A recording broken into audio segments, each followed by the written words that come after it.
बहुत समय पहले की बात है। एक गांव में एक छोटा सा ग्वाला था जो रोजाना अपनी गायों को जंगल में नदी किनारे चराने के लिए ले जाता था। जंगल में वह नित्य प्रतिदिन एक संत की यौगिक क्रियाकलाप देखता था।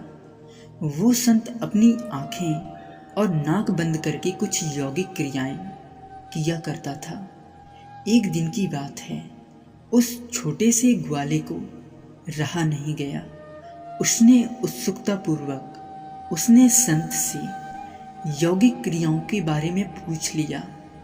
उस छोटे से ग्वाले के सवाल पर संत ने जवाब दिया कि वह इस तरह से भगवान के साक्षात दर्शन करते हैं। संत के प्रस्थान करने के बाद उस छोटे से ग्वाला भी यौगिक क्रियाओं को दोहराने लगा और इस बात का संकल्प ले लिया कि आज वह भगवान के दर्शन साक्षात करके ही रहेगा।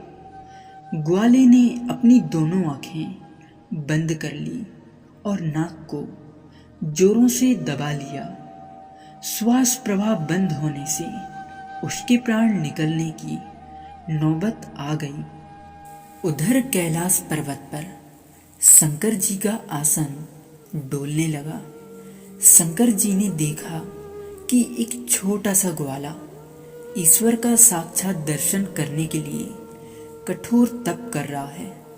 उसके हठ को देखकर शंकर जी प्रकट हुए और बोले, वत्स, मैं तुम्हारी तपस्या से प्रसन्न हूँ और तुमको दर्शन देने आया हूँ। ग्वाले ने बंद आंखों से इशारा से पूछा, आप कौन हो?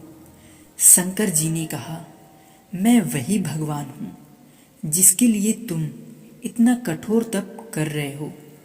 उसके बाद ग्वाले ने अपनी आंखें खोली और सबसे पहले एक रस्सी लेकर आया, क्योंकि उसने कभी भगवान को देखा नहीं था।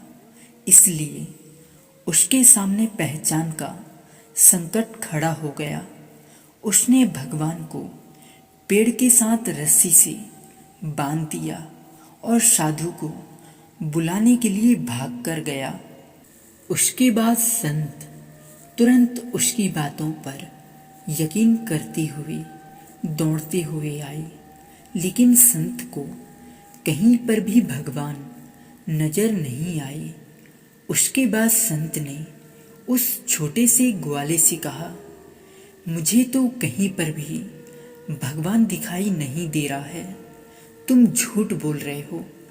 तब उस ग्वाले ने भगवान से पूछा, प्रभु, आप यदि सही में भगवान हो तो साधु महाराज को दिखाई क्यों नहीं रहे हो? तब भगवान ने कहा, जो भक्त अपने छल कपट त्याग देता है और सच्चे मन से मुझे याद करता है, मैं उसको दर्शन देने के लिए दौड़ा चला आता हूँ।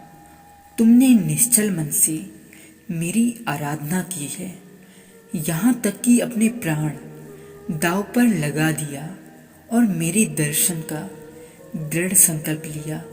इसलिए मुझे कैलाश से मृत्यु लोक में तुमको दर्शन देने के लिए आना ही पड़ा, जबकि साधु के आचरण में इन सभी बातों का अभी अभाव है।